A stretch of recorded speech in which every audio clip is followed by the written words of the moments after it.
Welcome to the Sharpe Way Show. Yes, it is 7 p.m. on the East Coast, which means you have to look at my mug. That's right, you must. It is the rules. I am pretend governor, therefore it's a mandate, which makes it a law, so you must do it. Obviously, I'm teasing, but something you must do. Please like, comment, share. It does matter if you get out there, make those comments, click those buttons, and share so that people, can see us. We want to get around that media blockade, that media blackout. The only way we do that is by you liking and commenting and sharing. But I know you're saying, but Larry, I want to do so much more for you. I know you do. So head over to patreon.com/sharpeway. Give some cash, $10, $25, $100. If you're making those big Trump bucks, you're getting your big check, throw some love my way. Please do that. If you can't, no worries. There is something you can do that costs nothing. Head on over to theadvocates.org, my sponsor, and share the world's smallest political quiz. It makes them happy, makes me happy, and it's free. Take it, share it. People love it. Everybody's happy, and it's free. But no matter what, like, comment, share. I am very lucky today.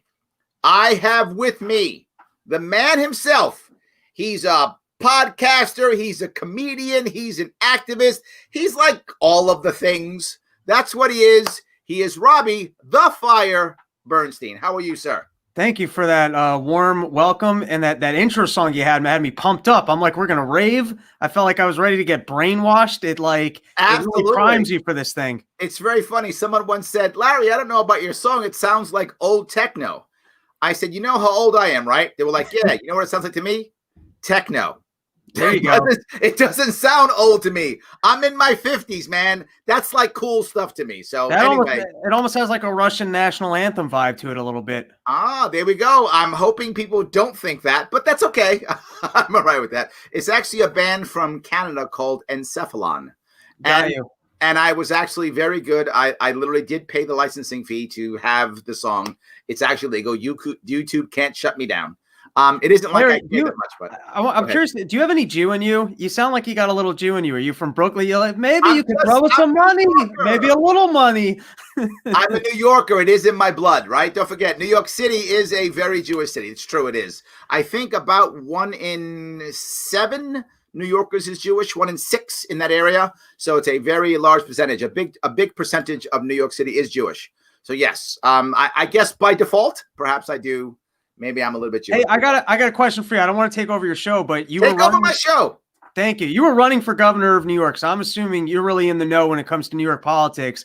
I've only seen the headlines in this article, but I haven't really seen the full story of Cuomo, I guess, trying to enact some crazy laws that you can basically just put people in jail if thinks he got the coronavirus. I didn't even really see the full story there. I just saw the headlines, but I feel like you would have more information on that. I'd love to know about it.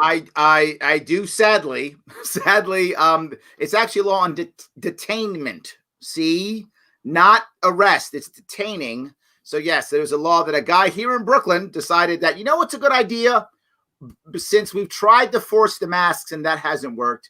And we've tried to shut this entire city down and we run off most of the people and that hasn't worked. How about if we randomly detain people who sneeze? He thought that would be a good idea. So he then put that bill up. And the assembly, in their wisdom, said, what a great idea. Arrest people if they sneeze. What could go wrong? That's what they thought. And they actually passed the damn thing. So we're waiting on Cuomo to sign it. I don't know. The expansion's got to go past just sneezing. It sounds like they can just detain. I mean, you tell me, what is... like a lot of times you're a sales guy, you put something down on paper, it expands your authority, and now you can do all sorts of horse shit with it. So what does that actually entail Cuomo to now do? There are two things. One, I had a guy on my show last night named Todd Aldinger, who is from Western New York, and he recently beat Cuomo to get gyms opened up across the state. Cuomo also lost to a laser tag joint. And he lost to the Brooklyn. Is it the Brooklyn Archdiocese? I'm not sure. If you're losing to laser tag joints, how much budget do those guys have? Well, it's really enough to beat you. Yeah. That's all I'm saying. But he lost to those two. So I think he's actually starting to realize that he's pushing the line, right? And that's what he's doing. So what does that mean? Because the reason why he lost wasn't because the courts thought the laws were wrong. And that's the problem.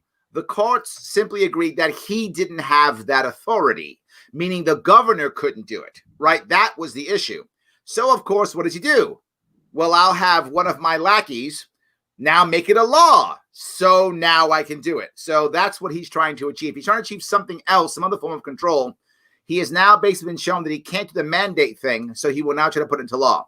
And the goal, of course, is emergency, right? If I think you're sick, you might cough and 5 people might. So I got to get you into an old age home right away. This guy might be sick. Let's get him to kill some elders.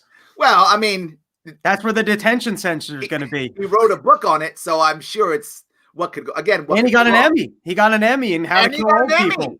He got an Emmy to kill old people, and he wrote a book about it, and people are buying it. Do you think if you had that stage, could you milk that much television time? I mean, the fact that he got on there every day and filled an hour and sounded convincing and always had new charts, could you do that? Well, with his team, yeah. With his team, he's not doing any of that.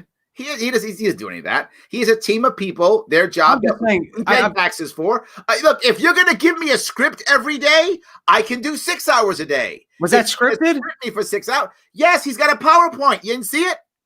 No, I saw the slides, but I figure you got to look at the charts and pretend like you know it's there. He reads it off. He literally reads it.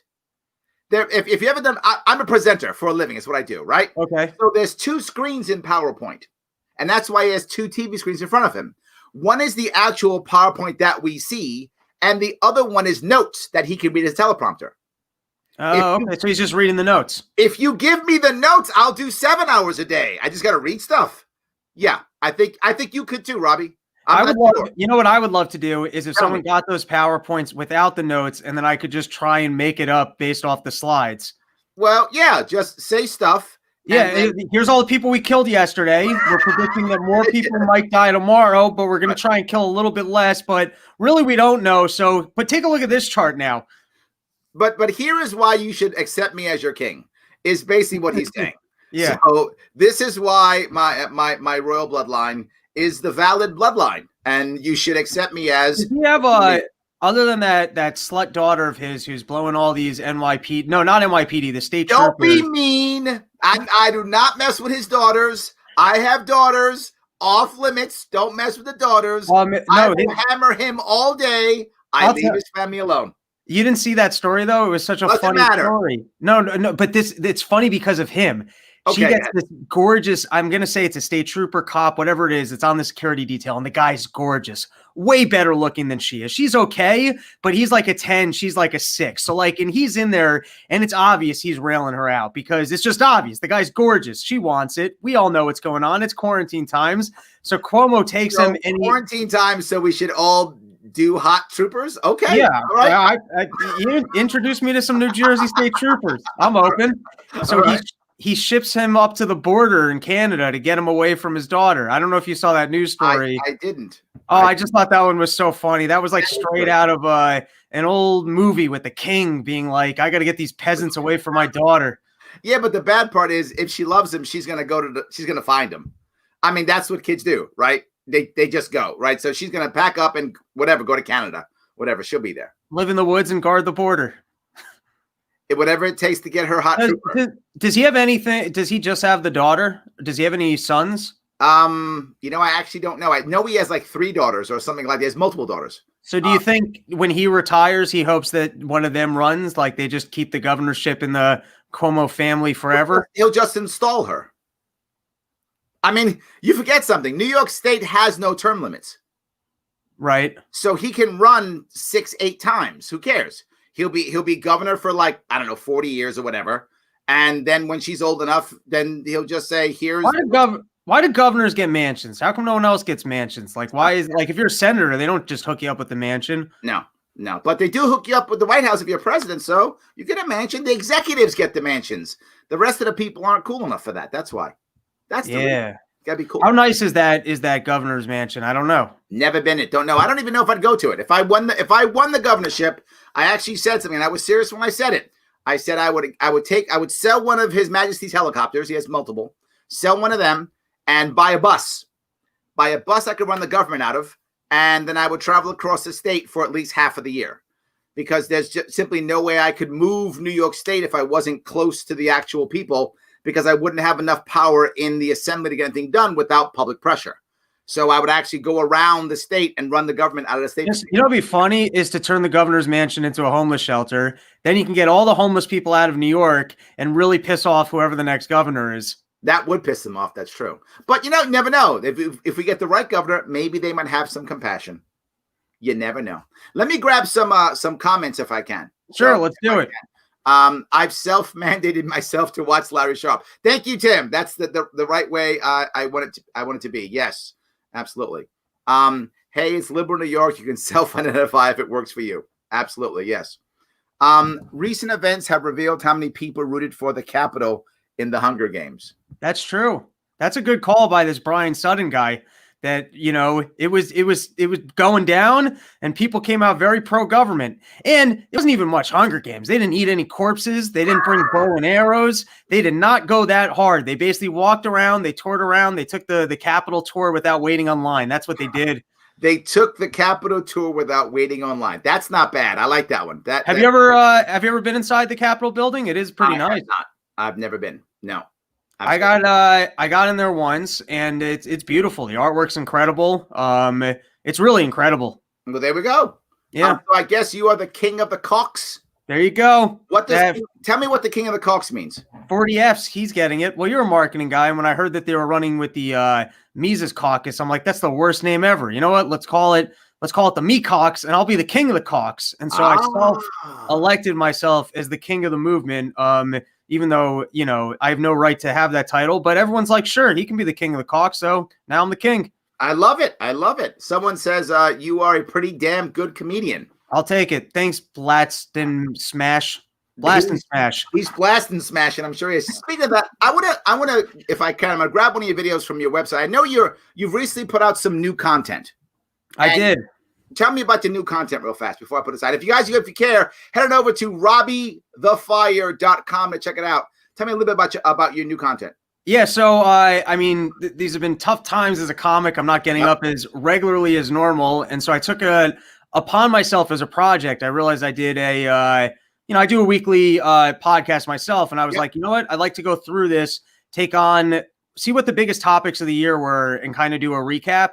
And so I did a recap. I kind of did it in that Daily Show style where I got some graphics made. And as I was going through it, I guess just from, the not funny perspective, I couldn't believe just how many lies exist and we're not really addressing them. And some of the biggest ones that the trend that I noticed was that they had faulty models that led to the lockdown. They made a lot of false claims in terms of the science. And then there was censorship, even of Trump, that they were saying, hey, you can't make these false claims. And I was just looking at that from the big picture. I was like, I don't understand how this isn't being more widely addressed by everybody. All right. And so I kind of took that story, tried to make it funnier than that little boring pitch, and we can watch the videos now. Let me see the video. See if it's. People will surely tell me if it's funny or not. There you go. It will tell you. I'm going to give you guys the examples. He's gotten multiple things wrong before this. I don't know if you guys have seen this yet. This might blow your mind. First is avian flu. He said 200 million people were going to die. He predicted that chickens were going to come to our towns and peck us to death. That's what he said. You know how many deaths? 282. He was just wrong. I didn't realize it was that low.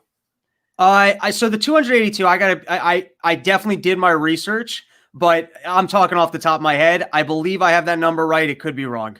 Yeah, but still, it wasn't 200 million. I mean, but you're right. There was a fear that the experts said it was going to be 200 million. And it was all this one guy. It was all this Dr. Fauci. He was the guy on all of these incidents, and he was just wrong every time.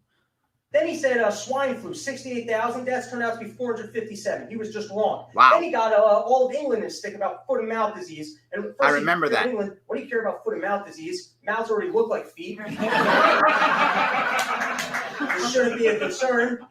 Also, I looked into what foot and mouth disease. Apparently, it's when bovines do ass to mouth. So, did the research. So, yeah, but it's whipped and creamed. You thought of that one? My artist did that one. I still stand by it. No. This guy gets all worked up about foot and mouth disease. He killed 11 million sheep and 6 million cows. Went straight up Hitler on these things, like just fucking slaughtering them. But did you this? I love this part of the video. Yeah. You said he went straight up Hitler, and you watch the crowd go, "Whoa!" Oh, I don't. It's fine. No, but this that part is really that shows our culture, right? Okay. I mean that shows our culture. That right now, you're talking cows. It's a joke. You're not. It's not like you were talking about any human being at all, but you just said Hitler, and people went. Yeah. Well, I mean, it's a pretty gross picture of a pile of dead cows. But that's not why they went because you were just showing burning cows before. Right. Yeah. I don't know. Yeah. Actually, I think if I'm being honest, I think none of this, I mean, we're getting technical. What you're seeing on the slides here didn't get picked up in camera. We had to go back and post. And I think the guy who put it back in post didn't quite line these up right. So I don't know if the crowd quite booed this. Also, I did this up in New Hampshire. This is a very libertarian audience. So this is not like your typical, I don't know if this would be a good case study for general culture, but you're right that I'm pushing the crowd here when I'm talking about fucking Hitler and slaughtering cloud. I'm aware of that. Absolutely. So, but I'm not complaining. I'm commenting. You're just being Jewish. I get it. Yeah, exactly. I'm taking my New York City absorbed Jewishness is what I'm doing. Yes. Right? He doesn't even make a barbecue. Think about how many sandwiches you can get out of 6 million cows. That little kid is like, "Can I please have some more? Please, sir?" And they're like, "Yeah, there's a pile of sandwiches right there, you dumb fucking orphan." No wonder your parents left you. They laughed at the orphan joke, but not the dead cow joke. Yeah, but what I love about that orphan joke is that at first it was too much for them until like I pressed it even further to be like, no, we're doing this, and then it gets the laugh. I love that when you've pushed it too far on them, but you can still, be like, no, we're having fun. I don't care if you're taking this the wrong way. We're still going, and you're coming with me, and you didn't leave, so you're guilty. Yeah, exactly. Yes, you're guilty. So anyways, this guy, he gets all that shit wrong, right? And then people, they call him out for getting it wrong. Some really smart people, Stanford scientists, they say, "Hey, he got the thing wrong. You know why he got it wrong? He was using an old model." Yeah. We all know, don't use old models. That's gross. Don't do that. We all know that. Then here's the other thing. These models, they always rely on crazy assumptions. They tell you the end result, but they don't tell you the assumptions. You start looking at the assumptions, there's crazy shit in there. It's like people are going to spontaneously combust. Other people are going to get so horny in the lockdowns, they're going to fuck their dogs. Next thing you know, you're going to have dog AIDS. And, Is that in order to prevent dog AIDS, we need to start killing dogs. I did love this joke too. And I love this joke because of the visualization. I love dogs, and I'm severely bothered by this. I am. I'm just being forward. I love dogs. I've owned many dogs. I've had dogs. They were like part of my family. This image bothers me. However, I love a joke.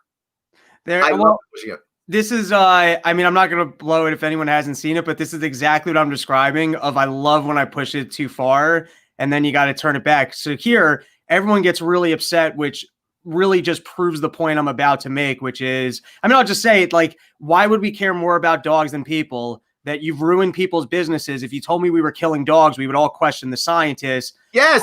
And so that really proves the idea of don't tell me, don't question things. Like, that's not fair. That's why I love the joke, because you're right. If we were like, the only way to stop us from, save us from, COVID is to kill all our dogs, we'd be like, sorry. Yeah. I guess I'm getting COVID then. Right. I mean, you're right. We would be, if it was that, we'd be doing it. Absolutely. But ruining somebody else's business, it's like, all right, don't question. We're just ruining some guy's life. It's okay here.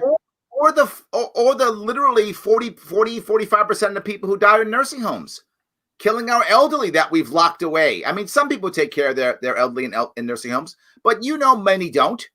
Many leave the elderly there, and they see them once every 3 months, and that's about it, maybe, right? It becomes a home for them. They lock them away. And so they die, so it's okay, but we wouldn't kill our dogs. We shouldn't kill anybody, right? But your point stands. Let me finish the joke. I've already blown the joke for you. I'm sorry. But all right. Exactly the reaction I wanted. And you know why? Because they said don't question the scientists. But if they told us we had to kill our dogs, everyone would be going, what the fuck are you talking about? Yep. It comes to closing down people's businesses and ruining their lives, and it's don't question the scientists. The point is fucking question people. When did this become a thing? Don't question. Like, you start going like, hey, don't question. Like, that seems suspicious. That to me is like, you come home after a day of work, your spouse is like, hey, where were you? And react like this. I don't have to tell you nothing. Ask me where I was. How dare you ask me where I was? You don't deserve to know where I was. I don't have to tell you nothing. Who are you? Huh? That's a government. You ask me where I was. Like, I need to tell you. Like, nothing suspicious. I just don't feel like telling you nothing. Stop asking me questions. That's the government. That's what you're saying. Hey, not allowed to ask any questions. No questions. That's fucking. So I want to cover this piece. I'm going to take some comments too, but the point you're bringing up here that I like very much is, I think we don't ask questions because we are actually over-informed. I know it's going to sound great, but there's so much. You talked earlier, you said, Larry, you're a sales guy. And it's true, and I literally teach sales. And one of the things I teach in sales, which I've changed the way I teach, and it's about last 10 or 15 years. I've said, if you go back 20 or 30 years, the number one goal of a sales rep back then was to educate the customer. And a lot of the books still tell you that, right? You're going to educate your customer, let them know about your product or your service, and blah, blah, blah. That hasn't been true in at least 10 years, if not longer than that. Why? Because the customers do all the research before they buy the product. They're already on YouTube, they're on Google, they're on whatever. So your job as a good sales rep is not to inform, but to curate the information to give them what you think is right. That's why reaction videos do so well. That's why reviews are so good. That's why news aggregators are so good, because they kind of make a digest and give it up to people. Back in the day, they had the daily digest that people would take, and that week Reader's Digest that people would read that little bit they'd have back in the day 40 years ago. Now websites are doing it. So I think people have so much information that they don't know what to believe. So they just start believing the person that they trust. I trust Robbie. So if he tells me there are 283 people who died, that's a fact, because I trust Robbie. I have no idea if it's true or not, but yeah, that's it. Am I wrong with this? No, I think, I never thought about that in terms of the reaction videos, that's really interesting. I think to me, though, what's interesting is that, this guy who is wrong a whole bunch, and the people that I guess were trusting for this information, if they were actually doing the investigative journalism, which they pretend to be doing, you would think they would at least give you the asterisk of, hey, the guy who's telling us we need to shut down the world because 2 million people are going to die has been wrong multiple times before this. So yes, I agree with you. There is too much information, but what makes the information kind of propaganda is that they're all seemingly working together, in that no one's giving you the alternative perspective, and they're all just coming forward with, hey, here's the official story, so don't look any further. And just to go one step further, if you've got an open mind, you keep following these stories on a daily basis, I promise you, 2 years from now, you'll find out everything they're saying today is wrong, because that's when they mostly cop to it. All it really takes is following the news on a daily basis for 2 years to realize, like, oh, they are wrong actively on every story. It just takes me 2 years to find that out. And then if you want to, then you start realizing, okay, I have to look at what they're telling me to see what they're lying about. That's really what the news is good for. But there's a bigger problem now, and Fox News began this early, many years ago, and then all the other stations copied them. What Fox did very well, I don't know, 15 years ago, I don't know how long ago it was, but they began the idea of having the opinion section of the day started like in the morning. Then there was a section of news, and then opinion at night. And now many people have copied that model, right? But that was originally done by Fox better than anybody else. And when Fox did that, the opinion news would say, hey, I heard that Robbie punches kittens. And they say, he punches kittens? Really? I heard that. Well, what would happen is that now the news would say there's a rumor that Robbie punches kittens. Well, yeah, the people in the morning said the rumor, right? And then the next show will go, and we're now reporting on this idea that perhaps Robbie might have punched a kitten. It's been reported. Yeah, by the last two people on your show, that's who reported it. By the time it gets to nighttime news, it's all about our reaction to Robbie punching kittens, right? And that's what happens. And as that happens, now the others pick it up.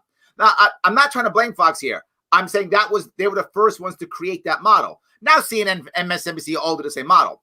But now there's something even more important that they do also, which is if you watch the news isn't the news. The news is what people think of the news. So every show is this. If it's CNN, this is how it works. If it's Fox, it's the opposite. If CNN, it's this. Hey, Robbie's a bad guy because he kicks kittens. Here are two people. One guy who hates Rob. One guy who just thinks Rob's a bad guy. Tell me, what do you think about this? What's your reaction to this? Yeah, always hated Rob, terrible guy. That's it. Now, if it's Fox, it's the opposite. This lie about Rob kicking kittens is a lie. We all know that he would never do that. He loves kittens. He pets them every day. Guys who love Rob, tell me, what do you think? Yeah, Rob's a great guy. That's the news. Yeah, and it's wild because now it's all about and I find I fall into this trap sometimes where I'm just standing here to go, hey, they're having a conversation about bullshit. But then guess what? I'm still participating in the conversation about bullshit. Absolutely. Yes. We're now caught. Yeah. I have a specific question. Are you okay at answering a specific question? I mean, I might not have an answer, but go for it. All right. Alexander says, can you ask Robbie to clarify his opinion on global warming? He said he watched an interview on the Harlan Institute where you said some confusing stuff. Do you not accept the overwhelming consensus by 97%? I assume he means of scientists because you were hammering scientists. Yeah. Firstly, buddy, you got to finish your sentences there. Second is, man, this guy fucking went deep on Robbie the Fire content that he's listening to this random Heartland Institute thing. And he's walking around going, what's Rob's opinion? I love it. Okay, here, I'll just tell you, years ago, I think Stanford puts out Russ Roberts. He has like a debate series, or he's got a pretty good libertarian podcast I used to listen to. And I listened to, he had a debate series on there between someone who was claiming global warming against someone who is combating global warming. And I would have thought, hey, there's all this talk about global warming. I listened to this interview and the guy was the debate, and the guy who was defending that global warming is not happening, right? He basically explained how these models make too many assumptions, but I was just saying, so that they're not entirely accurate. Here's my take on global warming. I don't fucking know. I'm not a scientist. You know what I'm more worried about? Our debt levels. You want to talk about what might have actually affect us in our lifetimes? It's government debt. So that fear that everyone walks around with, the global warming, that the planet's going to shit. I'm not saying that like we should just be able to pollute, or I'm not saying that there isn't issues of like private property, and maybe we do need to start assigning private property to the fucking ozone layer and maybe charging companies for eroding it. Maybe that's all true. But you want to talk about risk of our lifetimes, it's federal debt, and any policy for global warming, it's people implementing fear so that they can control branches of the economy that they don't currently. And here's the thing. If you care about poor people, you know who's going to be fucked the most? It's all the people in third world countries. Fossil fuels are fucking awesome. They are the core of economic development. And if you really want to have an optimistic viewpoint of the world, any of the issues that might actually come to be from global warming, I think scientists can easily solve if we have an open market. So I'm not saying that there aren't some risks of global warming, but what I am telling you is that the people that are drumming up the fear about it are in it for profit, and they're in it to try and control other sectors of the economy. So my stance on global warming, it's like a little bit like God. I'm agnostic. I don't know. I can't fucking tell you, but I can tell you that if you want to know where to concentrate your efforts, it's on government power and debt. That's the bigger risk to your life. And this global warming thing, like, it's not that big of a deal. Well, I actually don't know if global warming is that big of a deal. When I say that, meaning I'm always against black and white thinking. I'm always about nuanced thinking. So I absolutely do believe that global warming is a real thing, or climate change, whatever you want to call it. I do believe it's a real thing. I do think that people are responsible for a huge chunk of it. I do believe that to be true. But because I believe those two things to be true, to your point, doesn't mean I think government has the answer. Nor do I think if government tells me that, we're going to die tomorrow, we're probably not going to die tomorrow. Whatever date government says, I don't believe that date. Whatever that is. If government says 100 years, it's not 100 years. If they say tomorrow, it's not tomorrow. So I'm sure it's not that.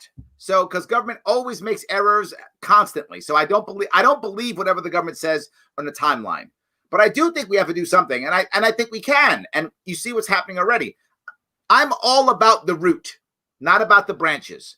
So deciding to, use less water or whatever that is, or don't waste as much. It's nice if it makes you feel good. Please do it. I'm not against you doing it. If it makes you feel good to conserve and do those things, please do it. I love it.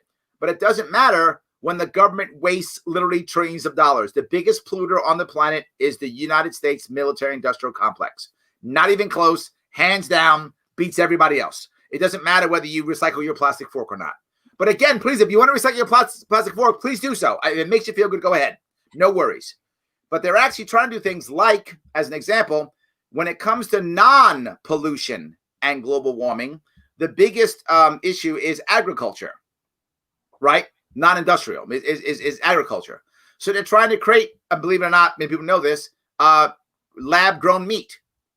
If they create lab-grown meat, a portion of our population will be happy with it and will eat it. I don't know how much of that will be, but whatever portion of our population chooses to eat that meat, which will be cheaper, they will eat that meat. That's less cows and cow farts and cow burps and burning down the Amazon, all those things. So I think science is the answer. The market, to your point, is the answer, regardless of what that answer is. Also, I think people, everything you just said, I agree 100% with. And I think your talking point about the military-industrial complex is, I've never actually heard someone verbalize it, but that is perfect, because if government wants to come in and ensure that there isn't this global warming thing, they can handle it just amongst themselves. And we just have to, not go around the world and kill random people. That's it. That's all it would take. There's no need to love them. Not required. I also think there's some evidence too that we might have been going through a worldwide global cooling that would have been much worse, and we're actually lucky because of the degrees by which carbon emissions have actually heated our atmosphere. You can go do your own homework on that one. I'm not going to stand by it, but I'm just to recap, the people that like fucking Al Gore probably pushed this global warming narrative than anyone, and he won that Nobel Peace Prize, and he was going to make the most fucking money from it because So what? So these are the people, like these people don't care about you. They don't care about the world. They don't care about poor people. They want control. So yeah, if you just want to take the 97% and go, all right, that's a fact right there. Also, your fucking 97% fact figure, Bob Murphy sent me this one, which was really interesting. There was a guy on Obama's team, which already fine. So it's Obama's guy wins the Nobel Peace Prize talking about global warming. And he basically says that, I don't know, we got to reduce things by like 2% a year. And then the UN comes around and their report is talking about reducing emissions by 7% a year. So even by their own fucking standards, they're like totally outside the framework of that. So quit listening. Science, my other piece is government, if government decides and I'm going to go to the point, I'm going to say that every single thing the government said, for the sake of argument, is accurate. Just for the sake of argument, it's totally accurate. That 97% of them are accurate, and it's global warming or climate change. It's all true. That doesn't mean that government has the answer. I keep saying that. It doesn't matter if it's all true, right? So even if it's all true, every scientist is right, everything's correct, yes, and the world's going to end in 40 years or whatever, if all of that's true, the answer still is going to come from the private sector.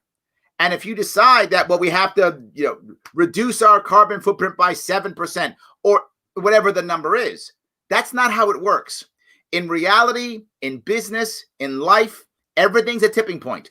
Nothing does that. That's not how it works. Success does this as it goes up. Everything else goes to a tipping point and then explodes.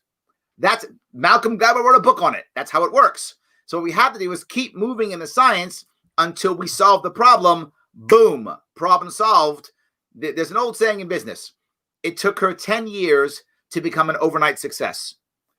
That's how it works. So we push forward to the private sector. We find the answer that will save us, and it will eventually save us. I believe that because the elites in this world, They always know what's actually going on. That's where conspiracy theories come from, because the elites actually do know, right? That's why those senators sold their stock before the COVID outbreak, right? That's how come all the wealthy become liquid before we go into a recession. So they're going to make this work because they don't want to lose their stuff. So anyway, the same guy says his response is abolish FEMA, allocate the money back to the states. I think he. I mean, isn't FEMA the ones that come in like after storm disasters and shit? Yeah, correct. It's so funny because like there's some. I mean, I don't want any government services, but there's some that like would be the last ones you would take away, and I feel like FEMA is probably not the first one I would strip. But God bless this guy. Go listen to the scientists and get rid of FEMA. There we go. Andrew Hamill is behind you. He yells up $27 trillion in national debt. Yes, absolutely. Yes. And Dave says, remember, Obama was awarded a Nobel Peace Prize for drone striking Americans. Not just that, for bombing. He was really good at it. He was really good at it. Precision strikes, multiple things. I mean, if you're going to have the World Series of drone striking people in third world countries, Obama's taking that championship ring home. There's no one even close. I mean, he is way ahead of the field. He also bombed 8 different countries, so with no declaration of war. So when it comes to bombing people, Obama's the man. Don't get me wrong. Bush started this stuff worse than anybody. He began it worse than anybody. But Obama basically said, hold my beer. That's what Obama. He said, oh, you think you're a bomber? Let me show you what's up. I'm going to take my Peace Prize, and I'm going to show you how to bomb. So he actually bombed far more than Bush did. But they're all bombers. And to Trump's credit, he didn't increase the bombing. I'll give him that. But he was bombing too. But he didn't increase the bombing. I'll give him that. So. All right. Anyway, Chase likes you. He likes this cat. Cool. What's up, Chase? So that's a good thing. I like that. Yes. Tim says he's unaware that the law passed. Tim, I don't think it's signed by the governor. I don't believe so. I think it passed the House in New York State Assembly. I don't think it's been signed by the governor yet. And getting detained sucks because you don't know what's going on. You're like, am I arrested? You can't really tell people the story because you go through it and you're like, well, were you arrested? No, nothing happened. They just held me for a little bit and I was really scared. Absolutely. Yes. But my gut says that Cuomo won't sign it. No, are you kidding me? He'll expand whatever power he's got. I think he won't. And I think politically is why he won't. I think he won't sign it and he'll pretend like, I don't want this. Oh, I would never take this power. This is too much. I think because he's been pushing the envelope so far, he will now not sign this and act like I'm not a king. I wouldn't do this. Meanwhile, he set up this guy in Brooklyn to fail. That's what I think he's going to do because Cuomo stabs Democrats left and right in the back. People think Cuomo's actually Democrat. He has the title D, but he's not a Democrat. He's a whatever it takes to be in charge. He'd be a communist. He'd be a Republican. He'd be a libertarian. He'd be a monarchist. He doesn't care. Whatever will get him in power is what he is because he's a Cuomoist. Now, de Blasio is a true believer. He is a socialist and he is a true believer. If Cuomo's not a true believer. He's just I'll take power. Just on the books. If Cuomo's been in power, I mean, I guess since his whole adult life, or I don't know when he took over being governor, where does he have, like, I'm sure it's a good salary, but where does he have, like, money from? Probably his dad, I assume. What did his dad have? Was governor. Right. So I'm just saying, if you're, what does the governor make? Maybe $250 a year, $200 a year? A bit more. All right. So, I mean, he just gave himself a raise, $25,000 a year. Okay. So that's a great salary. That's a fucking awesome salary. I got no problem with that. I'm not earning anything near there. You know what that is? That's successful dentist money. Yeah, that's really good lawyer money. That is good money. But that's not millionaire money. No. So does he have that shit stashed away, or is he just living off the governor stuff and waiting for weed to become legal when he can retire and have all the licenses? Let's be real. First off, he's got about, if I'm not mistaken, about $20 million in his coffers. So where's that coming from, though? People giving him donations. Oh, you're saying just the donation money? Yeah. Well, people don't understand how this often works, right? What happens is, when you give these people lots of money. Right? Say you give some senator or some whatever a bunch of money. So they get Trump's going to have over $200 million, right? When he's done, right? He's taking a lot of money from his supporters now because he was going to run in 2024. Supposedly he's going to run again, whatever. He took tons of money, right? He still has a lot of it. What happens is at the end of that, once you're no longer a candidate anymore, you don't have to give the money back. So you have to do something political with it. So what many of them will do is they donate money to some type of nonprofit and then get hired with a high salary. So they basically buy their own job. You know, someone should do like a producers type movie where a guy knows he doesn't want to win anymore, but he runs the last campaign to raise as much money as possible. That's what happens. That's not a movie. That's real. I can make a good comedy out of that. But then you actually get in and then you're Trump for 4 years. Yeah, then you're going to go, man, I was just trying to scam and get some cash. Yeah. Yes, you can actually do it, right? And so what will happen is some congressman will run, he'll have $1 million or $2 million left over. So he'll donate $2 million to the so-and-so foundation. Then he'll come on with a 4-year contract at $500,000 a year, which equals the $2 million that they just donated. Right. So he basically buys himself a job. Right. Right. That doesn't have to do anything. That's a great scam. And they don't care. They just he bought his own job. Right. That's an awesome grift. Great grift. Oh, I got a grift question for you as long as we're on the topic of grifts. Can I hit you with the grift question? Okay. Go ahead. I have always assumed that one of the major ways that they are paying off these politicians for the work that they're doing, because you can't just hand guys money as much as you'd like to. You got to figure out the ways. How do I get these guys the money for the favors they're doing? I'm convinced McGraw and Hill through these book deals has to be one of the biggest ways that they're giving money over Simon & Schuster, all these ones. If you're Bolton and you come out with your $3 million book deal, that's your payday. So to that point, they just stripped that good-looking Republican kid.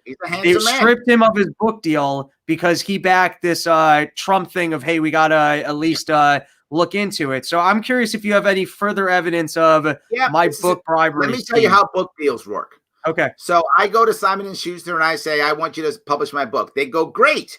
And will the RNC back it? And they go, yeah, the RNC will back it. Absolutely. If you're Hawley. If you're Cuomo, will the DNC back it? Yeah, the DNC will back it. Absolutely. Great. How much you want up front? I want $1 million to write it. Okay, great. You give me $1 million. Write a check. That's your advance. You take that money and you now write your book. And then say your book sells for $10 or whatever it sells for, whatever is the price it sells for. The vast majority of money goes back to the publisher because they supposedly promote it and get it into all the places. And you get a couple bucks on that, sometimes assigned towards your advance, sometimes separate, not including your advance. So say for the example, for every book that gets sold, Simon & Schuster gets $10 and you get $2. Great. The first thing the DNC does is buy 2 million copies.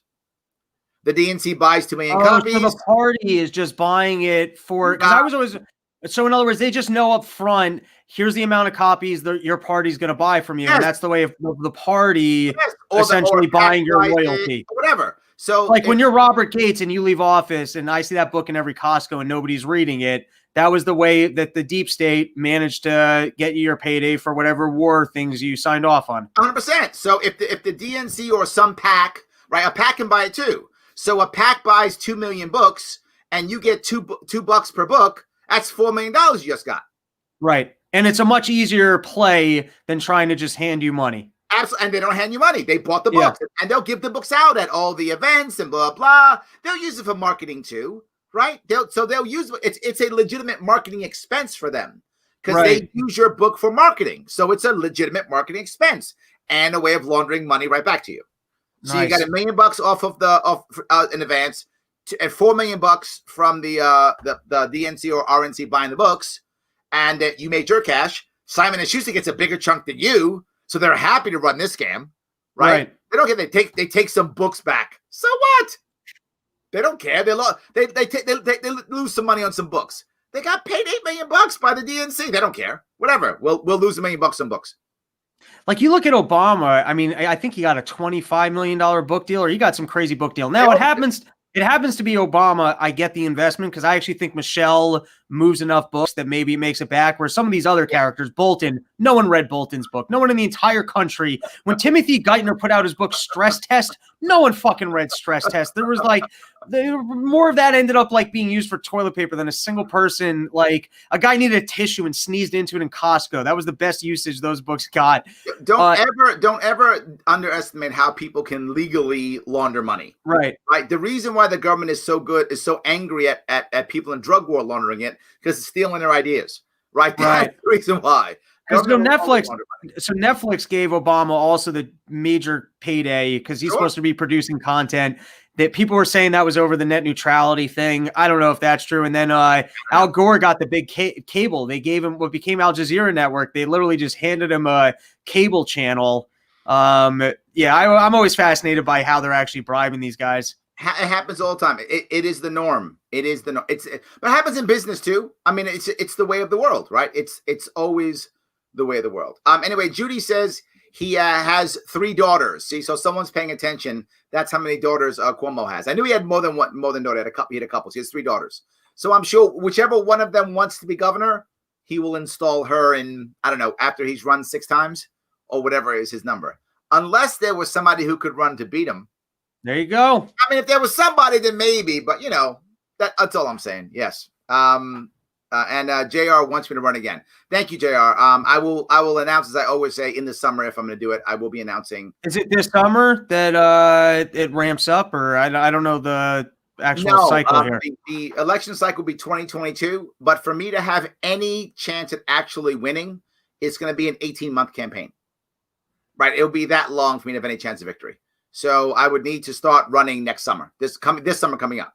I'd have to start the campaign this summer to actually make sure this work. That would be the issue. There's like that Dr. Seuss book with like the Lorax, and he's like, I represent the trees. Yes, that's right. So you should dress up like that guy, but say, I represent the old people that he killed. Ooh, I like that. I'm a campaign Lorax around. Okay, I'll give it a shot. I like that. Yes.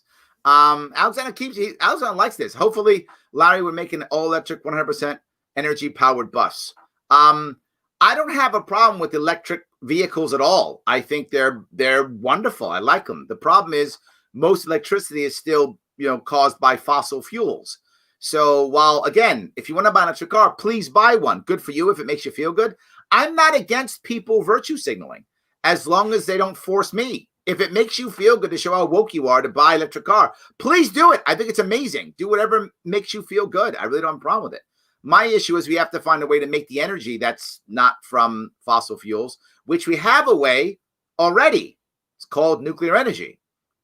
We could just use nuclear energy right now with the Gen 4 generators that literally physically cannot, melt down. It's impossible for them to melt down. We could just use those right now and then figure out how to have the lab meet.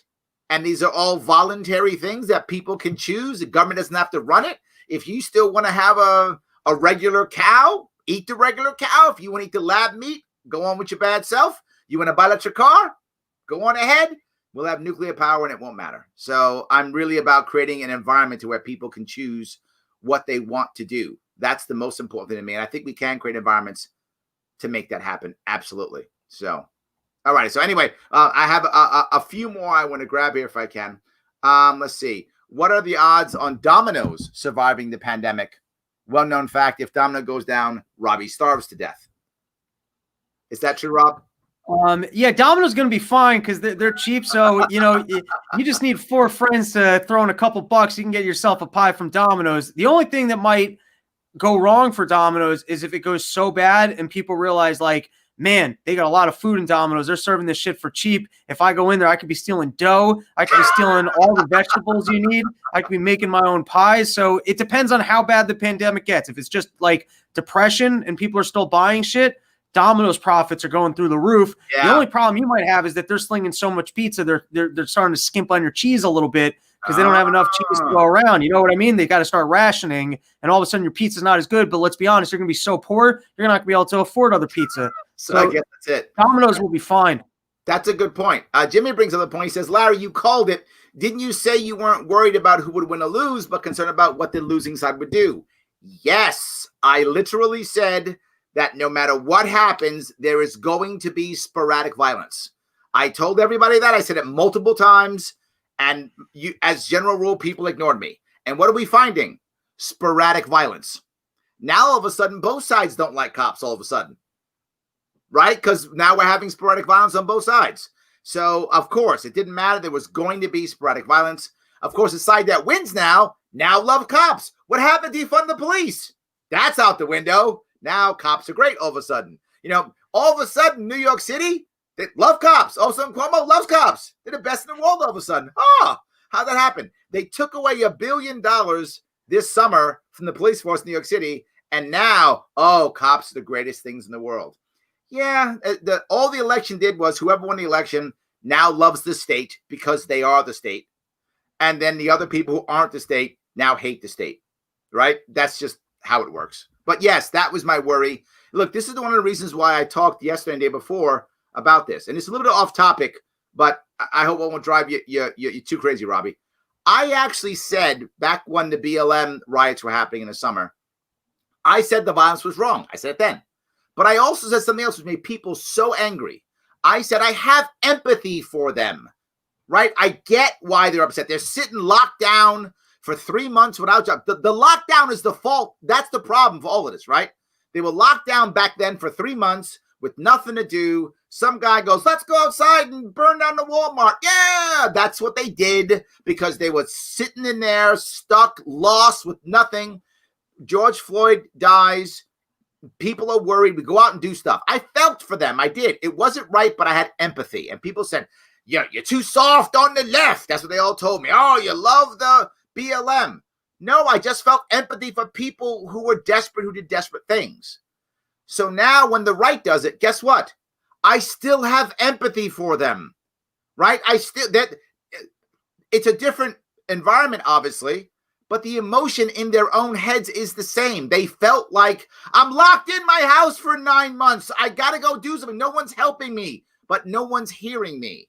And the BLM people thought no one was hearing them. And those guys in the DC thought no one was hearing them also. And the rioters were wrong in the summer, and I said it, and the rioters were wrong the other day. I mean, you shouldn't be doing the rioting. It's a bad thing. I'm just saying I have empathy for them all. The problem is what they did is they started trying to lock people up for BLM. People started fighting back. They're going to lock people up now for this too. People aren't going to fight back. That's the worst part. The people who did this, because this was an attack on government, which that's heresy, right? So those people have to go to jail. And I'm going to feel so bad for them, worse than the others, because they're going to do more time than the summer protesters did. Would have did the same thing. They're going to do more time, and they're not going to learn anything. You put people in jail, they don't go, oh, I went to jail. I've learned my lesson. Now they're going to go to jail and feel worse, and they're going to come out worse. And however bad they were, they're going to be worse. I think what Trump did to those people is so rotten. Like, he pushed it as far as it could go, and then he had it actually got stirred up, and then he just sold them out to dry. And my conspiracy brain, I wonder if maybe there were some provocateurs in the front that led the charge on the actual building. I hope that here at the end of the day, the people that were in there and shot at the people coming in, I don't really fault them. You're there. You think I don't know what you're going through, but you're in the fucking Capitol building with a loaded gun, and I'm sure you given your directions that you got to protect that door. That's fine. On the same note, if you're one of those people that were in the crowd and you're just like, oh, I guess we're walking into the building, and you walked in, you're fucking peaceful. You should not be going to jail. And we all hopefully will actually get coverage, and people will speak out against that. People that actually assaulted cops, went in there and vandalized. I can't really defend those people. I hope that they don't get charged as terrorists and spend their life in jail. That's my problem. Yes. Yeah. I think anything more than a year is just being ridiculous. But already Biden's talking about domestic terrorism, and they're going to do, look at what they tried to do with Charlottesville. Charlottesville, you got, what is it, maybe 1,000 racists in the entire country, and they tried to pretend like it was this growing trend, and this is the seeds of hate, and it's all over the country, and here's the proof of it, and so we really got to make sure to get rid of Trump, because otherwise they're going to do the same fucking thing here, where they're going to shut down people on social media, they're going to start tracking groups, they're going to do everything they can, because they are on the verge of a violent uprising. Here's the best part.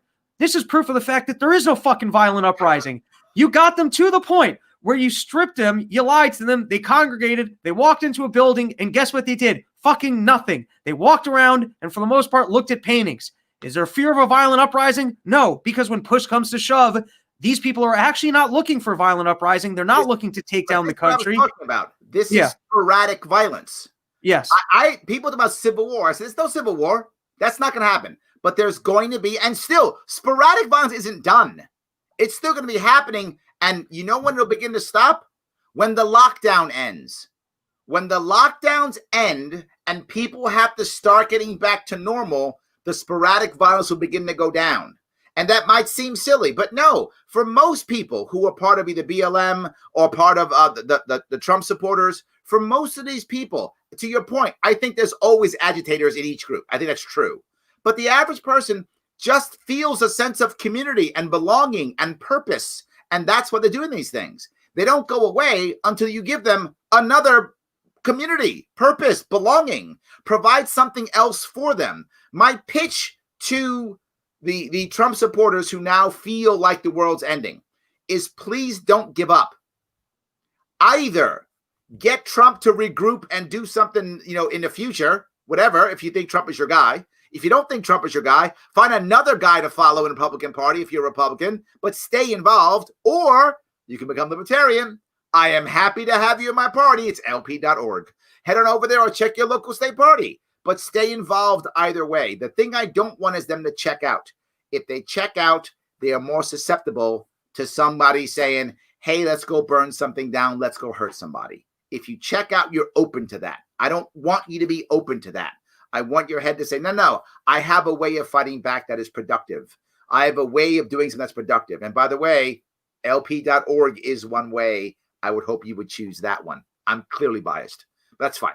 So anyway, I yapped away. The other piece I wanted to bring up, which I kind of didn't talk about, which was when they jump the gun and start things like lockdowns, whatever, this just goes into a cycle of violence they can't come back from, right? There are two parts of this thing that really bother me. One is when all those guys came into the Capitol, I saw a couple of guys who had guns, some of the, I guess, like the Capitol Police or the security guards.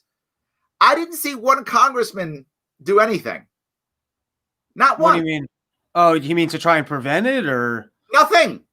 Right? The congressman just fled. Right. They are our leaders.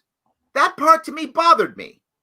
Not one of them was a veteran who'd say, guys, let's get going. You guys take that though. You take that though. We'll clear the top first and we'll get them all out of here. You've got guns. You couldn't have cleared that building? I could have. You know why? And every Marine I know could have cleared that building with about 6 to 8 guys. There you go. In that area. The Larry Sharpe action movie. The one Marine in Congress ready to go. Every Marine I know. Because the rest of them, they've got the guilt on them. They know what they're doing on a daily basis, and they know that they need to be protected. And when the masses come in, they're thinking, oh my God, is this the moment where they figured it out? And so they fucking scramble. That's a point, right? When you don't have the moral high ground, you tend to be a lot more afraid. It's a good point, right? If you have the moral high ground, you tend to be braver, right? You tend to be braver. I agree. It's not braver. You've ever have where like, you're in the right. I can't think of a specific example. So like you think the other people are going to like, imagine you gave charity to a poor neighborhood and you go to the poor neighborhood and then they start like throwing shit at your car and you got that moment, but like, no, these people like me. And then you realize they don't know who you are. Yes. So you like that would be a good example because you think, hey, these people should like me. These congressmen know that at the end of the day, we shouldn't like them. It's just a function of oh my God, they might have figured that shit out. Well, the worst part is I've met many politicians when I was running for office. I was surprised at the number of politicians who actively hate their constituents. Like actively hate them because they feel what you said. Like many of them feel like, and I think wrongly, but it doesn't really matter what I feel. It's how they feel, that no one appreciates them, that all they ever do is yell at them and get angry at them. And there's a part of them that's true, right? Because so many people don't try to fix anything, but always yell at government to fix it. They don't have a community to work on, so they expect everything from government. So there's a part of that that's true, but it's not as true as they think it is. I bet for the Congress people also, you want to do the big stage stuff. Like most senators, they don't spend much time in their state. They want to be in Washington, D.C., and they want to do the big stage stuff. So you resent your constituents because you don't want to deal, even though they're the ones you're beholden to, they're the ones that will vote for you. Yep. You want to do the big stage stuff. You don't want to take care of their fact. You don't want to do any of that stuff. It's just a burden to you.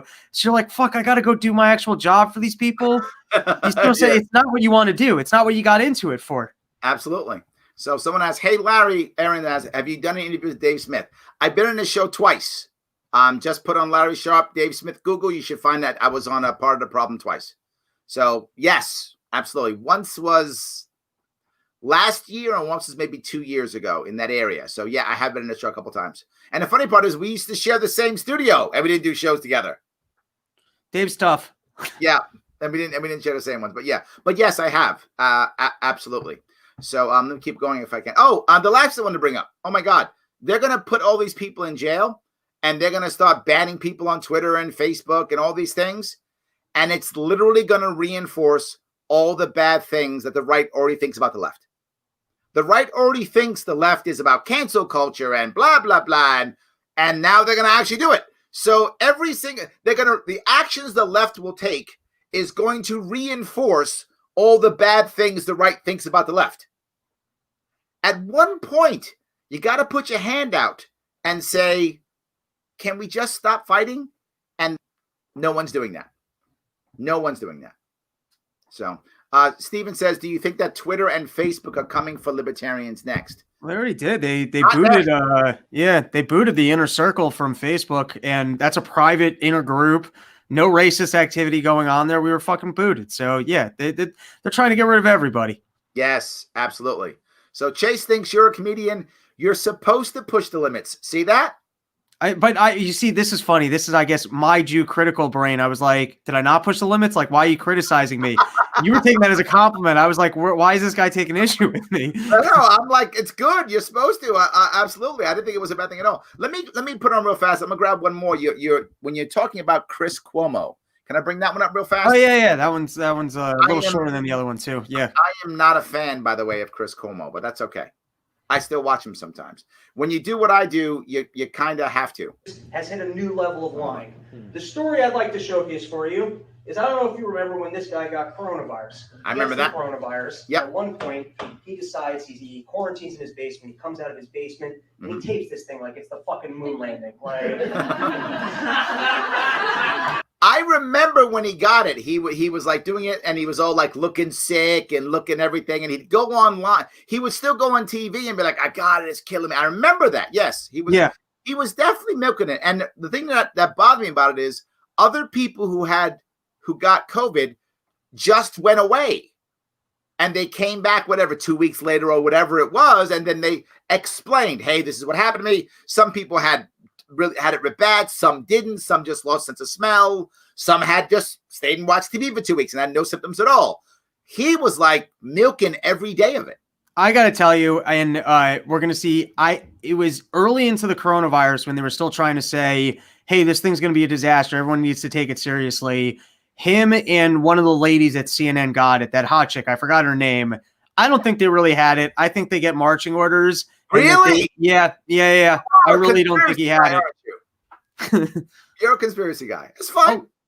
A little bit. When it comes to conspiracy, it's like flipping a coin where I almost see it like as percentage truths. He might have had it, or I think it's just as likely that they decided, hey, we're going with this corona story. You got to go home for 2 weeks. I like that. So, you be a good soldier, head home and act like you're sick. Yeah. Okay. He tapes himself coming out of the basement like people were waiting for Jesus to come up again. Like it's the most epic thing that ever happened. And here's the thing. I don't think he ever even had the coronavirus. That's my take. I've got the evidence. Firstly, let's look at the way his family reacted. His wife looks like the chick from The Ring, you know? Oh, man. What the fuck do I have to do with this? And the kids are like, you kidding me? I got to be a part of this bullshit? Then it turns out while he was pretending that he had the coronavirus, there was an incident where he was out on Long Island. There's even a police report about it. He even talked about the incident on his own radio show. He addressed the guy who said, hey, how come you're not in quarantine? He called him a biker punk, right? There's your biker punk. I remember that. Just some fucking old guy from Long Island.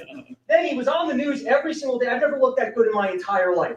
I remember That's him that. with the coronavirus. And every single day he's on the news and he's like, well, you should have seen me last night. I was so sick. Like, it's like that old guy at the bar with one eyeball who's like, when I was 20 years old, I fucked everybody. Right? You should have seen how good looking I was. Like, and here's the thing, this guy's job is supposed to be reporting true events. Now, not only is he not reporting true events, he's actually fabricating fake events. How do you keep your job as a news anchor? You've just brought up a really big point that I want to bring up, and thank you for that too. If you watch any of the shows now, they're not news. Literally, if you watch the beginning of any CNN show, Chris Cuomo show, Don Lemon show, and sadly, to do what I do, I have to watch at least an hour of Fox and CNN every day, at least, sometimes more. I know. I never watch news. I read the news. I watch zero news. Because voters watch the news. That's the reason why I watch the news, because voters watch the news, right? Most people who vote are over 50, and most people who are over 50 still watch CNN or Fox. They just do. That's that. If you see any of the commercials, you know the age of your audience. It's all like, did you hurt your back today? Can you get up? Yeah, exactly. It's all medical stuff, and yeah, it's that's the audience. I get it, but I watch it because I have to. And it's just basically Chris Cuomo comes on and he rants for 15 minutes. It's like a radio show, talk show. He rants for 15 minutes about how bad somebody is and gets all self-righteous. And everybody's self-righteous. It's everybody wants to rant and be self-righteous. That's not news, man. That's just being self-righteous. It's really bad. It drives me actually crazy to even imagine how bad this is. But there's one thing I do want us to do. I want us to talk better. I want us to talk better. And to do that, there's one thing that all of us can do, a tool we can use if we want to have better conversations. Watch this. It's a very tough time right now to have a real conversation politically about where the country should go right now. Mad at this guy, not mad at that guy. Big problem. How do you do that? How do you have that conversation? Starts with respect. Not leading with facts and opinions, but instead leading with respect. Mutual respect. Human respect. What can we use to happen? The world's smallest political quiz at theadvocates.org. Go there, take that test, show people that test, show them the issues, and have the conversation with your family and friends to make an actual change and have a real conversation in this country. Theadvocates.org. That guy's smart. You should listen to him. Absolutely. Yes. Paul says, Larry, it's never funny when people die in the commotion. With all due respect, some aspects might have humor, but overall, it really isn't funny. It's very sad. Paul, I agree with you, right? When, what was the guy's, Wittenhouse? Was that his name? The kid that was... Kyle, yeah. Yeah, Kyle, right? I didn't want any of these guys to be shot or to do the shooting.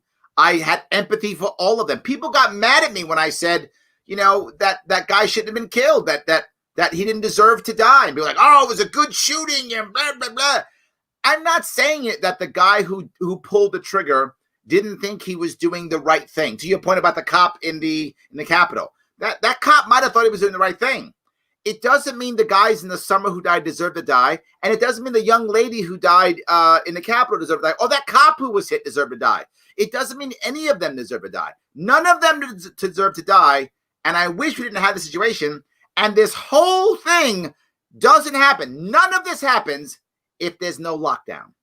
The lockdown is the ultimate root of all of these deaths. And you're right, Paul. It's not sad at all. I mean, it's not funny at all. It is sad. Absolutely. Climate change will happen with or without humans.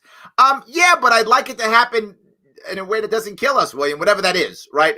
Whatever that is, I would like that. Yes. I believe hyperbole is a real thing. I do too, Tim. I think people absolutely, when they go so far, we stop listening, right? If everything is a insurrection, or if everything is treason, or if everything is, a coup, then when the real treason and coup happens, we won't even notice. It makes us all cry wolf, right? Everybody said in the summer, oh, it's all treason. And now what happened this week? Oh, it's a coup. Neither of those things were true. They were both riots, and they were both violent, and they were both wrong, but neither of them was treason or a coup. That's not true. I think you're totally right. I think the best example of that I will use in the business world, which is hurting women, is that if everyone's favorite activity.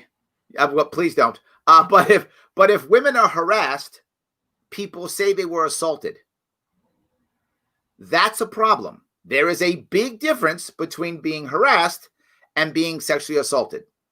And they go, well, she was assaulted, verbally assaulted. Or so they say that. And it's not, they're two separate things. Both are bad and both are wrong. Be clear on that. Both are bad, both are wrong. But if you call everything rape, then the women who were raped are now belittled. because they're connected with women who were harassed. Again, all bad. And I'll date someone who was just harassed. Okay. Larry, come on. Do women tell you that up front? Is that one of your like 3-pronged questions on your Match.com profile? Have you been harassed or raped or assaulted? I had someone actually tell me that on a first date. It was very awkward. I noticed, Larry, this is terrible. I noticed she wasn't really drinking. We went out for drinks. Wasn't even drinking her one drink. And I was like, hey, I noticed you're not really drinking. She goes, yeah, I was raped once. And I just went, oh, I hate it when that happens. Oh, my God. Now, Paul says when people are killed, we shouldn't do jokes, and you do a rape joke. Okay, I love it. You are indeed pushing them up, but please keep pushing. I love it. One of the reasons why I have comedians on is because in our culture of cancel culture and PC culture, one of the last bastions is comedians. It's our last line of defense. If we destroy all our comedians, that's when the ball game's over. So please keep pushing. Absolutely. I love that. It's very good. Ignoring science, facts, and expertise is what got us in this mess in the first place. That's an interesting thing. I think that's true and not true. I think it's both. I think it's true in that we decided to make science political and not science. So one side decided to believe in science, the other side decided to not believe in science, versus both sides saying, let's understand that science changes. And let's begin to talk about what we know and what we don't know, and just down that road. We should have just stuck to not trusting Asians. If we had just stuck to that age-old trick, we wouldn't have let them in the first place. We would have been fine. I thought we do trust Asians. Don't we think the old Asian guy is not on the TV show? Isn't he the wise guy who lives on top of the mountain? Don't we? Yeah, but those are the Americanized ones who will teach us karate. There's some crucial key Asians, but overall, you shouldn't be too trusting. Got it. Okay, so only the Americanized Asians who know karate, those are the ones we should trust. Yeah, it's like if you were to eat Asian Chinese food, it's like horrific. But once it's Americanized and it's just deep fried and covered in sugar, you're like, this is fucking awesome. Well, most things deep fried and covered in sugar are good, but yeah, I'll buy that. Absolutely. I love it. Absolutely. So, all right, let's see if I can keep going here. I thought it was cow farts. That's my point. I think it kind of is that too. Yes, absolutely. Yes. So, California should have dropped off the face of the earth by now.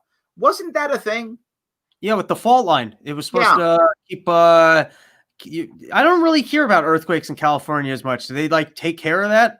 No, I don't know. Good question. Christian wants to know if you are actually an LP member. Not judging, he says. Just wondering, and he says he is not. Christian, you should. LP.org. Or go to your local chapter. Still good. But anyway. I gotta plead the fifth on that one. So I got two. I have two heretics in my midst. It's fine. I love you guys. To be totally honest, I have to do it, especially because I keep running with the King of the Caucs thing. I was reluctant because I really don't like being in groups. And I know that that's very libertarian. And I also started this as a comedian, and I really don't want to be. I already feel too sucked into the world of politics for what I was trying to do. But I guess you guys have got to me enough that I do have to do it. And I will be doing it. I also just don't really take care of things. Like maybe I'll pay taxes first and take care of the pile of bills and take guard. So I'm not good at taking care of stuff. You know what I mean? So it's not personal. I would do the tax thing because the government doesn't like that. They come and knock down your door and take you away for that. So do your tax thing first, then do the LP. How about that? I also think it's funny just to continuously declare myself the King of the Caucs and never actually be a voting member. So it is a little bit humorous to me, but props to Christian. He's the first one to ask me outright, and props for me for being so honest that I copped to it. I like that, but let me go. Let me be clear. It isn't that it's libertarian to not be part of groups. That's not true. It's libertarian to not be bullied into groups or to be forced into groups. But lots of libertarians like groups. People like groups. It's just voluntary. That's all. I don't even like voluntary groups. It's just because I can't. Yeah, but that's because you, Robbie. That's not libertarian. That's Robbie. No, but what I meant by it's kind of you're right. It's not libertarian in terms of there's no non-aggression principle for being antisocial and not liking having to commit to anything that might create, I guess, a social responsibility. But I do think that the personality of people that are kind of loners, I do think that the fabric of your brain will somewhat guide you to the intellectual side of this that will justify your non-willingness to want to cooperate or be around other people. That's good. I like that. Well, Thomas thinks this is a great show. I'm glad. I'm glad. So someone likes you. You've got some fans, Robbie. See? What's up, Thomas? There we go. You do have some. Yes. All right. Chase teases me with I said is the D by his name. He does have the title D. Thank you very much, Chase. Cute joke. I like that one. You got some comedians here too. Absolutely. Yes. So let me see if I can grab a couple of more of that here. It's not the salary, it's the benefits. That's what Tim says about the governor's salary. And I think he's right. I mean, think about it. He gets his salary. He pays no rent. Right. And also that 250 is probably like tax free. So that's more like making 450 or whatever. I think he pays taxes on it, I assume. But whatever tax he pays, I mean, what's his expenses? Right. No travel, no clothes, no housing. If you don't got to pay for food, clothes, housing, you can survive on a whole lot less money. Right. If there's none of that, no insurance, no health insurance, no car insurance, nothing. You don't pay any of those notes. Right. It's almost like, what are you spending that money on? You're almost an idiot if you're spending that cash. Absolutely. So you're basically just banking $250,000 a year, right? Right. Yeah. For now 10 years. That's $2.5 million. So you bank $2 million because you don't need to spend it for anything else. Anytime you want anything, you just say it's a government reason and you go do it. Right? That's what you do. And if you can't get the government to pay it, you find the reason to pay it out of your PAC. So you pay it out of your PAC instead. And you still make money from the book sales and speakers fees. You can still get that. You still need an assistant governor. And once we're in, we can ramp up the benefits, right?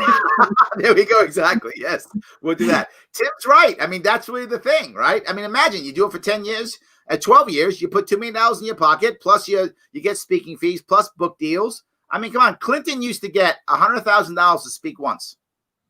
That's nothing compared to, you see what Janet Yellen was making? Now it's up to like $350,000. Oh, you didn't see it? No. Great story. She made, all right. So, I mean, here's just the irony. Biden says, listen, not only is the Fed going to be dealing with full employment wagered against inflation rates, but now we're also going to be taking care of making sure that we're enacting policies that help out marginalized communities. We're going to balance three things here at the Fed. And he brings in Janet Yellen, who gives this great speech about how we have to help out all of these minorities, the marginalized group. And then it turns out that over the last 4 years, she got $7 million basically from the big banks that she's going to be going in there to regulate. So I think it was $300,000 a speech.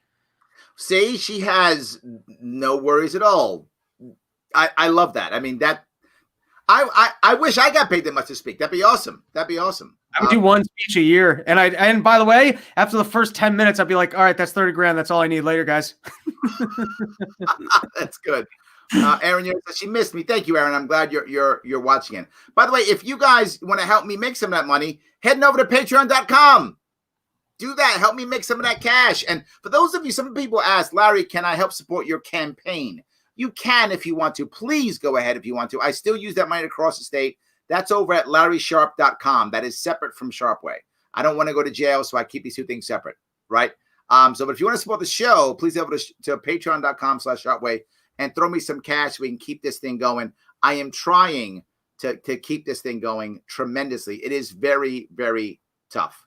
So you brought up the idea, though, earlier. I want to go back. It's still kind of sticking in my craw.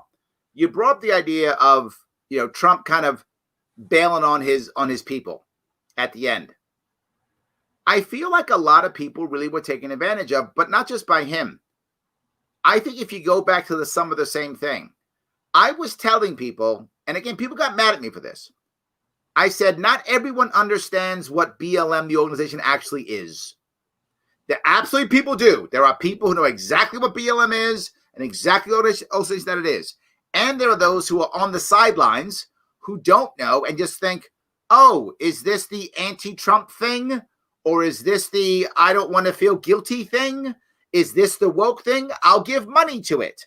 They had no idea what the organization actually was. There were literally hundreds of thousands of people who were fooled by the BLM organization. Literally. I mean, that money was going right to Democratic candidates, and people just had no idea.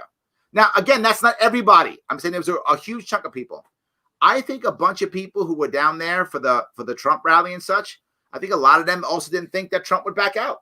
I think they thought he was really going to fight to the end, and they would stay with him the whole way through, and that afterwards he would stay on and do whatever he was going to do. I think in both cases, a bunch of people who were out of work, who wanted to do the right thing in their own hearts, were really fooled this year and now and last year. A lot of people were fooled. And again, I'm going to be clear. Some people knew exactly what they were doing, but that's how most of these mobs work. There's like a handful of people who know exactly what's happening. They know exactly what they're doing, and the rest gets sucked up in the whole thing. I think it's important, or at least I was thinking about this because, I mean, I'm pretty passionate about government. I follow this more than most normal people. I started thinking about these ideas because I'm wondering, hey, how can we make the world a better place? That's how I started here. That's how I found the libertarian thing. And believe me, I care. That's why I'm doing podcasts, 5 days a week. I care. I'm reading. I'm doing the homework. I think it's also important not to make government your identity. And Yes. like, if it's functioning in the way that you are, then you feel okay. You got to go live your own life. You got to do the things that you got to do to be successful. Like, if government turned 1,000% to shit tomorrow, you're a sales guy. I'm basically saying control what you can, have a positive mental attitude. Go invest in yourself and have a good life. And hopefully we can see changes in the government so that we can live better lives and we're not doing horrible things in other countries. But don't start feeling like you're a bad person because we live in the United States. You know what I mean? Just don't make the government your identity. That's what these people are getting sucked into, is that I don't know. It's like they could be doing heroin on a street corner, but if it's in a free country, then they feel great. You know what I mean? And it's the most amazing thing because it's part of America, this great country, and they're part of it. And it's like, no, you're an individual. You live your life. You got to separate that from government. Absolutely. Tim says, the Libertarian Party is your only hope, bud. See that? You got to jump in. It's your only hope. I love it. Absolutely. John's a fan. He says, love Robbie as the new addition to Dave Smith. You must be doing something right. Yeah. This guy's got to wake up. Not that new, buddy. Maybe new for him. Maybe that's what it is. New for him. Yes. Libertarian Party is moving closer left than middle over the last few years. Yeah, well, George Jorgensen just sucked. Don't think she represents anything. She was terrible, and she's gone, and we won't have to listen to whiny Midwest people anymore. Is she a whiny Midwest person? Not really. It's more, she's got like that Fargo accent a little bit. I wouldn't call her whiny. Really? Fargo. Yeah, she's got a little of the South Dakota thing. Is she actually from that area originally? I know she's in South Carolina now. She was terrible no matter what. Well, someone I think agrees with you. Austin, I think, would agree with you. I think he would. Absolutely. So, all right. Now that Trump is officially on the way out, is he better off on the outside pissing into the tent? I'm going to do another I told you so, guys. I told you all that if Trump loses, the Republican establishment will abandon him. The Republican establishment never liked Trump. The Republican people, a lot of Republican people did, but the establishment never liked Trump. They always thought he was an outsider, weirdo, not one of us. They accepted him begrudgingly because he basically got what they wanted done, and they were able to fight the Democrats. But the second he lost, they were going to abandon. The only reason they didn't abandon him earlier was because of Georgia. They were hoping that he could help them win the Georgia runoffs. If there was no Georgia runoffs, they would have abandoned him right after the election. What happened after the runoffs, particularly after the Republicans lost? They all abandoned him. Pence abandoned him. McConnell abandoned him. Half of Fox News has abandoned him. I mean, they have abandoned him. So I think you're mostly right, except that you've got Ted Cruz and some of the other people that look like they want to run the next time around are realizing that they need to placate to Trump's audience. Now, I don't think they're going to stage team Trump because they're going to want to bully Trump out of trying to run again in 4 years. Right. But it remains to be seen what Trump can do when he's out of office. If he starts his own television network, if he's going around the country, it really, here's the thing though. I think he just got bitched out really good because his whole thing, hey, we're going to win, or we're going to create a riot, or we're going to take this thing by force. Half of him was like that, oh, this guy might go get into a fight energy. You know what I mean? That was part of the sale of Trump is like, oh, it's the fucking tough guy. And guess what? he had his moment right there to be the tough guy, and he didn't. He turned his own back on the people that actually stood up with him. I don't think, and I could be wrong on this one. Here were the Trump sales. The original Trump sale was, hey, I'm on the outside. I'm a winner. I'll win for you. And it was the unknown. It was the unknown X factor where he didn't need to claim anything, right? So in the second round, that didn't exist. But then there was also this tough guy thing where he's like, he could push it where he's like, we're going to get into a fight. We'll take it by force. Now as he's going around, he's doing these things. I just don't think he looks I think he looks a little bit emasculated. And so I'm curious to see. It's not a good look for him. I said, you're right. Trump does something. Trump projects power well. That's his strength, right? His strength is projecting power and strength. The people who love Trump love that about him, right? He projects that strength. I mean, Biden's the opposite. Biden projects empathy. That's what he does well. And people who like Biden like his empathy, right? Clearly, that's what draws people to each of these, right?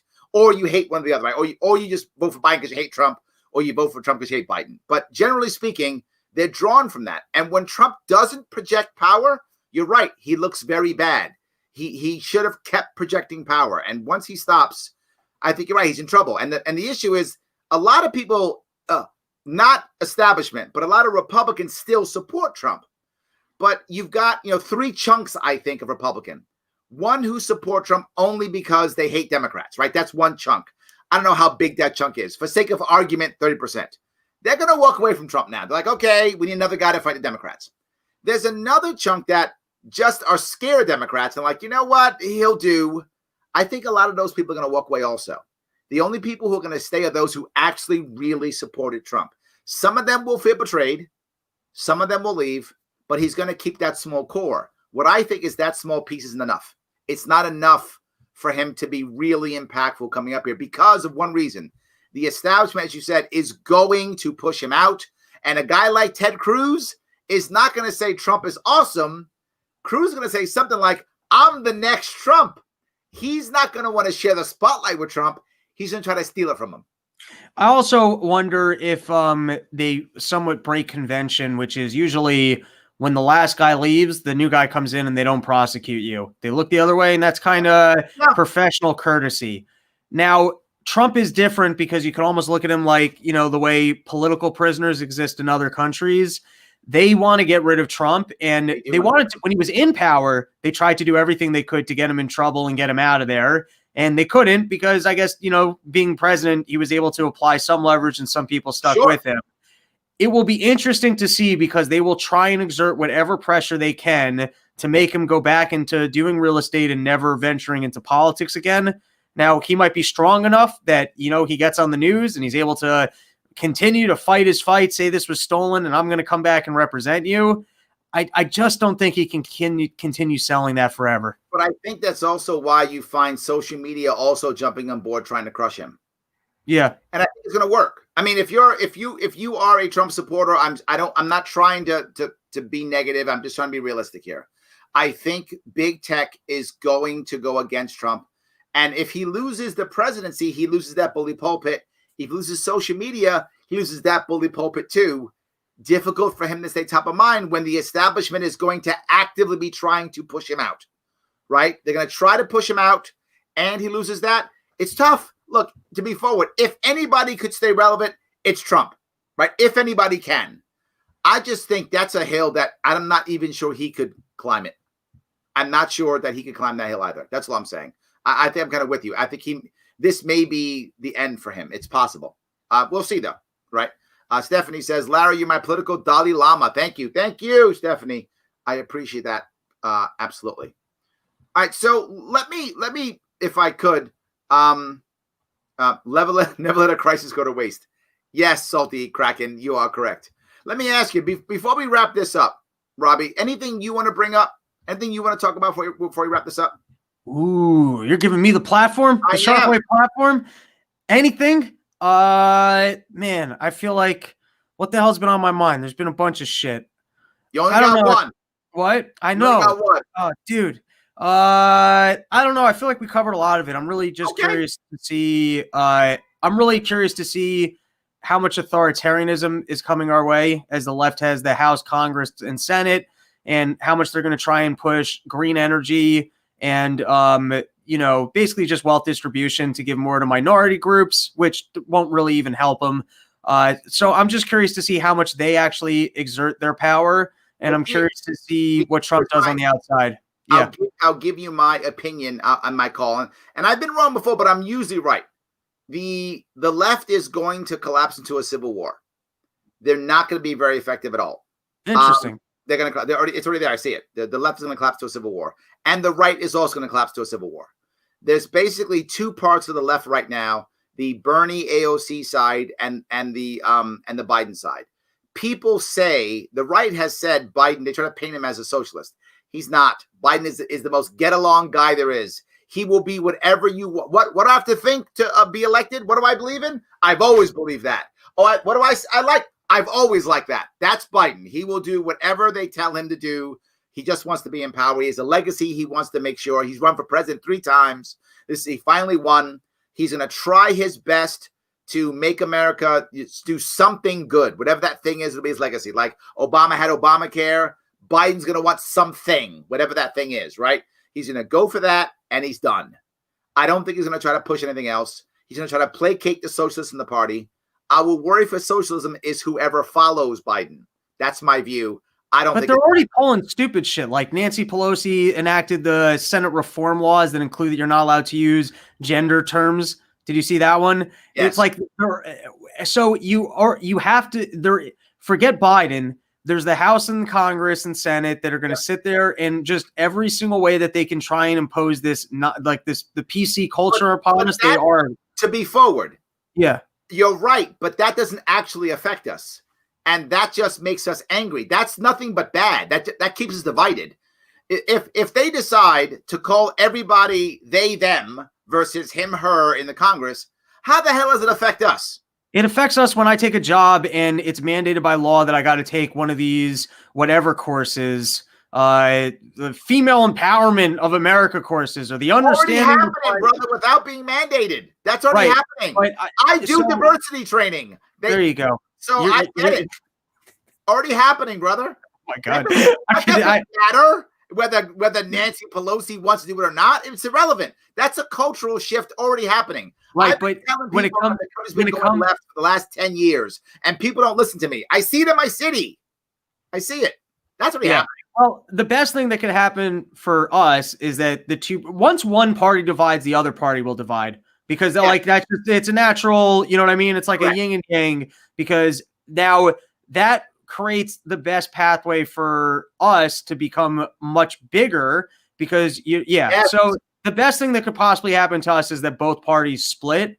But they know that, and that's when you end up with a much more representative government. That's where you actually have your extreme socialist party. You end up with your Green Party, the Libertarian Party. But I mean, hopefully you're right. Yeah, the Democrats will break up into 2, and they'll fight back and forth. Republicans will break up into at least 3. It's possible 4. One is the old neocon style, right? The old school Romney Republican types, right? That's one. Right now, they're the most powerful at this moment in time.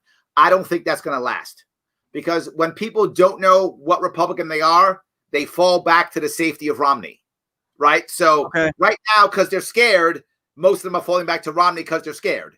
But there's going to be a Tea Party 2.0, which that one's going to be the closest to libertarian. It won't be. It'll be a bit more. It'll actually be conservative constitutionalists, but it'll be close to libertarian. I like that, though. You could suck me into that. It's not that far from what I like. But I'm saying that'll be a part of the Libertarian Party, right? That'll be another part. I'm sorry, the Republican Party.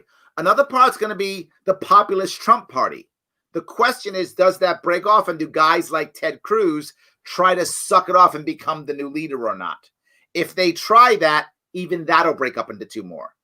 So I think the Republican Party will break up into 3, maybe 4, and Democrats into 2. But I believe it. I think Republicans will actually coalesce faster in whichever one of those factions wins. I don't know which faction is going to win because they're out of power. So they're going to try to get together to win again. Ted Cruz will never be president. That young, handsome guy, though, has a chance. I don't know much about him. Also, I like Jim Jordan a lot. I don't know if he is he's a jerk. Is he a jerk? Yeah, he's like really mean. People don't like mean people. Interesting. They like nice people. He's not charismatic enough. Harley's attractive and handsome. Maybe I don't know. And I'm being very superficial, but I think it's a lot. I mean, that the voters are superficial. Yes, absolutely. They really are. Absolutely. So anyway, thank you so much for coming on, Robbie. Guys, for those who want to know more about Robbie, please head over to RobbieTheFire.com. Check out his stuff. He's funny. He's interesting. He does all kind of cool stuff. Podcast. Check him out. Enjoy his stuff.